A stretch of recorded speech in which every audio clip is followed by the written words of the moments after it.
portes de la basilique du Saint-Sépulcre de Jérusalem rouvrent. Suite à l'allègement des mesures anti-contagion dans le pays, la visite et la participation aux célébrations est autorisée pour un nombre de personnes n'excédant pas 50 individus. Après plus de 80 jours, la réouverture progressive de l'église de la Nativité à Bethléem a été annoncée. C'est le message d'espérance des églises latines, grecques orthodoxes et arméniennes, responsables de la basilique. Des fouilles archéologiques proches du mur des Lamentations de Jérusalem ont révélé des salles souterraines et des vestiges archéologiques de différentes périodes historiques, dont la plus ancienne remonterait au 1er siècle après Jésus-Christ.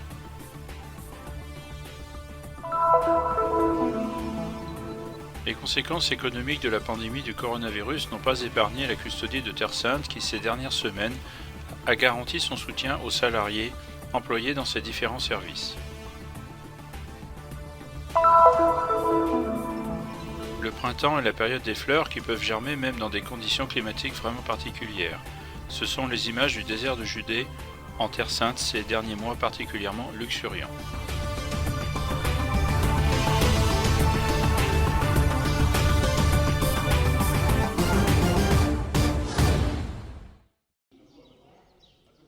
Les portes de la basilique du Saint-Sépulcre de Jérusalem rouvrent. Certes, on devra faire face encore longtemps à l'obligation de porter un masque et d'utiliser le gel hydroalcoolique, mais après 2 mois, il est désormais possible de revenir visiter le lieu le plus sacré de la chrétienté et de participer aux célébrations, en maintenant une limite maximale de 50 personnes présentes à l'intérieur de l'édifice. En ce moment, les premières nouveautés qu'un pèlerin arrivant à la basilique du Saint-Sépulcre trouvera seront le portail à moitié ouvert et ses barrières. À l'intérieur, il trouvera ensuite une petite bouteille de gel. On demande gentiment de toujours porter le masque. C'est ce qu'aujourd'hui nous pouvons offrir pour garantir la sécurité de tous, ceux qui viennent de l'extérieur et nous qui vivons à l'intérieur. La nouvelle arrive après plusieurs étapes. Les mesures anti-contagion dans le pays ont d'abord été assouplies, puis les églises latines, grecques et arméniennes ont annoncé la réouverture officielle et recommencé les célébrations en présence de fidèles. Bien que l'accord permette à la grande porte en bois à l'entrée de rester ouverte, il n'est pas encore possible d'accéder à toutes les parties de la basilique. Per il momento dobbiamo gestire con gradualità il passaggio. Pour le moment, nous devons gérer progressivement le passage de la phase de quasi-fermeture, parce qu'en réalité, il n'y a jamais eu de fermeture totale. À l'intérieur, on a continué à célébrer, à une phase de pleine ouverture. C'est une ouverture progressive et c'est une ouverture qui doit respecter également les règles qui ont été convenues avec la police.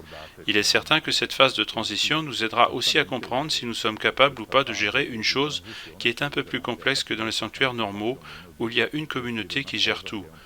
Alors qu'ici, il y a au moins 3 communautés. Nei normali santuari dove c'è una comunità che gestisce tutto, mentre qui le comunità sono almeno 3. Tôt le matin, les frères qui vivent à l'intérieur de la basilique accueillent les fidèles à l'intérieur. Et au début de la messe, célébrée comme de coutume devant l'édicule du sépulcre, souhaitent leur bienvenue non sans une certaine émotion, la même que cette femme originaire d'Inde. Avant aujourd'hui, je venais ici tous les jours, mais pendant 2 mois, je n'ai pas pu entrer. J'étais vraiment désolé. Aujourd'hui, je suis très heureuse. Merci beaucoup. L'espoir nous a toujours accompagnés. Même si la porte était fermée, l'espoir de l'ouvrir, de recevoir de nouveau les chrétiens, de montrer les lieux saints, de les porter en nous à l'intérieur, cette espérance est restée en nous. Noi stessi all'interno. Questa speranza rimane tra noi.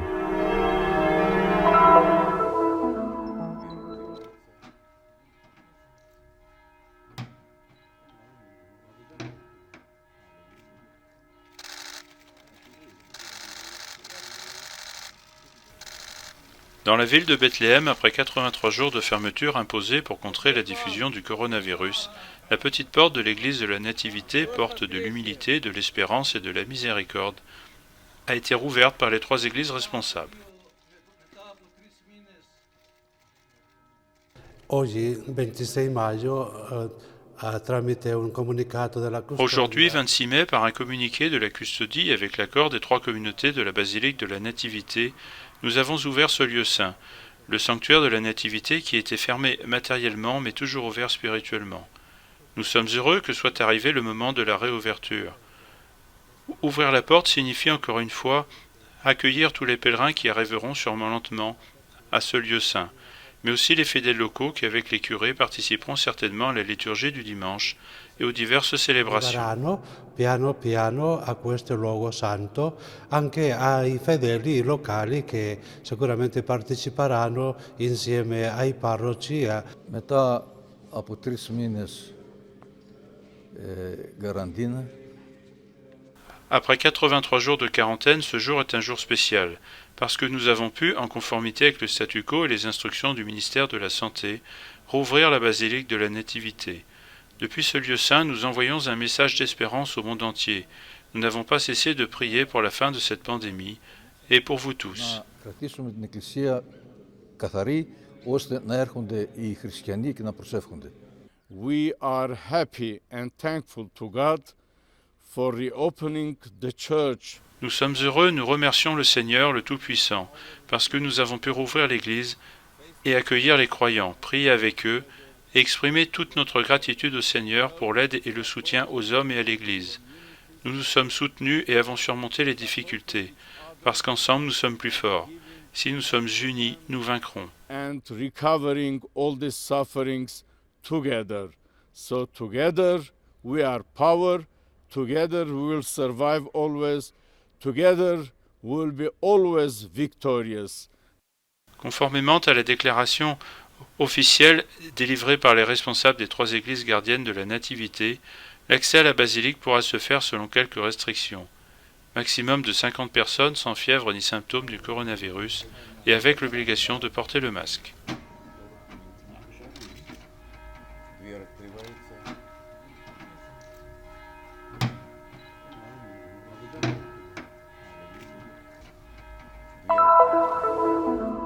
Les fouilles archéologiques du service des antiquités israélien proche du mur des lamentations de Jérusalem ont révélé des salles souterraines dissimulées sous un sol. Ce sont les vestiges de différentes périodes historiques dont la plus ancienne remonterait au 1er siècle après Jésus-Christ. La première chose que nous voyons ici est un grand bâtiment public de l'époque byzantine, construit il y a 1400 ans et décoré avec de grands arcs, des colonnes et un sol mosaïqué. Toutefois, une question demeure sans réponse. Cette structure peut-elle constituer les vestiges d'une église byzantine? Ce site inclut également des traces de la période islamique. בתקופה הבאסית, בתקופה האסלאמית הקדומה, לפני 1000 שנה, במאות התשיעית והעשירית לספירה. À la période abbasside, il y a environ 1000 ans, ce bâtiment a été aménagé. Le sol d'une des 2 salles décorées avec des mosaïques montre des signes abbassides avec des fragments de marbre et de granit. Cette mosaïque est considérée comme l'un des chefs-d'œuvre de l'art islamique ancien. אחד מהפאר וההישגים של התקופה האסלאמית הקדומה. Une des surprises les plus importantes du site a été la découverte d'un complexe souterrain creusé dans la roche.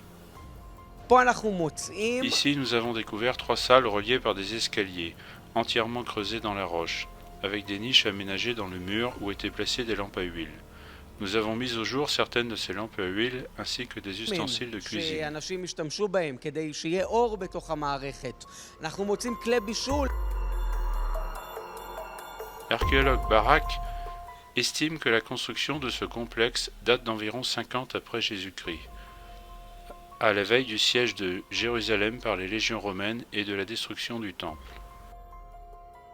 בזמן שהלגיונות הרומאים Quant au cours de la dernière phase de la guerre de 70 entre les Juifs et les Romains, les légions romaines pénétrèrent à l'intérieur des murs, entrèrent dans la ville et détruisirent le temple. Il est probable que les habitants utilisèrent ce lieu qui se trouvait sous terre pour se cacher. פה אנשים, כי המקום הזה לא היה גלוי באותה תקופה, הוא היה מכוסה מתחת לאדמה.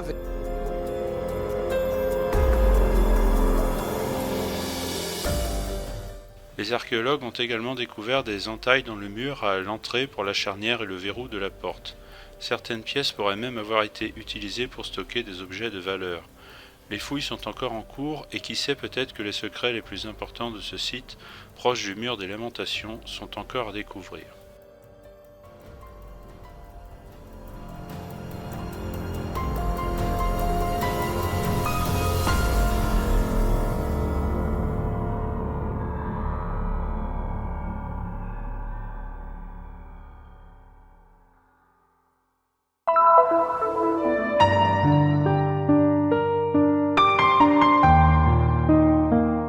Les conséquences économiques de la pandémie du coronavirus n'ont pas épargné la custodie de Terre Sainte, en particulier de par les pèlerinages qui se sont complètement interrompus et les financements externes qui ont diminué.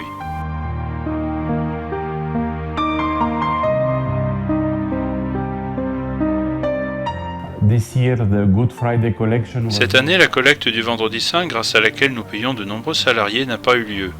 La situation est assez critique.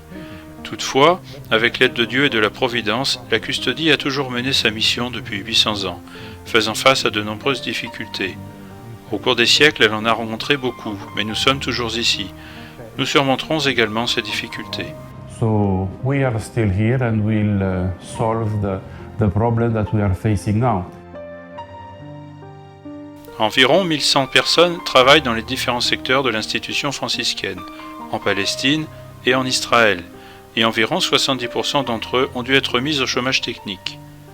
Mais, sans hésiter, la custodie de Terre Sainte a décidé de tenir compte de leurs conditions économiques. We are a church, so we need to take care about En tant qu'Église, nous devons prendre soin du sel de la terre, c'est-à-dire des personnes. Nous ne pouvons pas les renvoyer à la maison et ne rien faire. Nous devons essayer de les payer au moins un peu. Nos travailleurs palestiniens ne reçoivent pas d'argent de la part de l'État. La custodie a donc décidé de payer la moitié de leur salaire. Ils ne travaillent pas, mais nous les payons, et cela représente un grand effort pour nous. Mais les difficultés concernent tout le monde en ce moment. but the problem is for everybody in this moment, so we are like the other people in the world. Je remercie Dieu parce que je suis encore salarié de la custodie de Terre Sainte, qui continue à me donner 50% de mon salaire mensuel, à travers lequel je soutiens ma famille jusqu'à ce que la situation revienne à la normale. Ce qui vient du ciel est accepté par la terre. Seigneur, je suis reconnaissant pour tout. Ici, le mois de mai est une des meilleures périodes pour le tourisme. Mais à cause de la pandémie du coronavirus et de la fermeture de l'église de la Nativité, les rues de la ville se sont vidées. Ma famille vit grâce à ce petit commerce qui dépend surtout du tourisme. Mais comme vous pouvez le voir, il est vide. Tous les commerces voisins sont fermés. Malgré les dures conditions auxquelles la custodie de Terre Sainte doit faire face, celle-ci n'a pas cessé de nous donner 50% de notre salaire mensuel. Ils sont toujours de notre côté et ils ne nous ont pas abandonnés. Ici, la situation est triste et décourageante, en particulier à Bethléem. Je travaille ici depuis 30 ans et c'est la première fois que je vois ces hôtels vides, sans pèlerins. Pour les frères franciscains, la custodie ne se limite pas aux pierres de ces lieux saints et à préserver les valeurs qui en découlent. Mais de nouveau, leur mission va plus loin. Elle vise à préserver la présence chrétienne, constituée de pierres vivantes.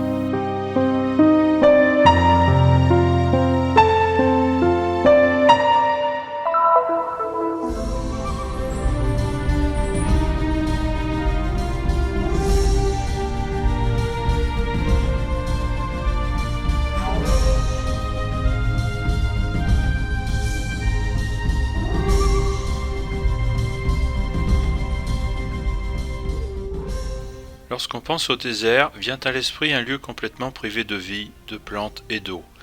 Mais ici, en Terre Sainte, au printemps, on peut trouver des fleurs dans le désert. Comme le dit le prophète Isaïe, le désert et la terre aride se réjouiront. La steppe se réjouira et fleurira. Comme le lys, il fleurira, et il exultera d'allégresse et criera de joie. Il vaut la peine de marcher pour voir de près et apprécier le spectacle de la nature. Le désert de Judée a une superficie d'environ 1500 km² et est situé à proximité immédiate de Jérusalem. Malgré le sol aride et le climat chaud, le printemps invite à contempler la beauté de la vie, avec une végétation pleine de couleurs et d'espèces variées. Nous pouvons voir des plantes dans la région d'En-Gedi, près des rives de la mer Morte.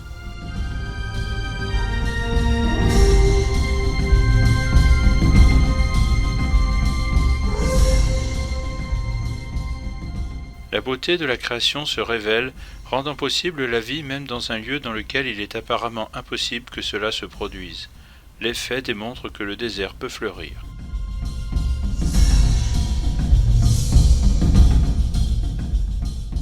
Nous continuons vers la ville de Jérusalem en nous dirigeant vers un endroit où sont conservées des espèces de plantes du désert. C'est le jardin botanique. L'ingénieur agronome Yahara travaille ici. Il nous explique que la période pluvieuse contribue à faire germer les fleurs. We have a few deserts, the Negev desert and the Judean desert. I'll talk about the Judean desert, which is closer here.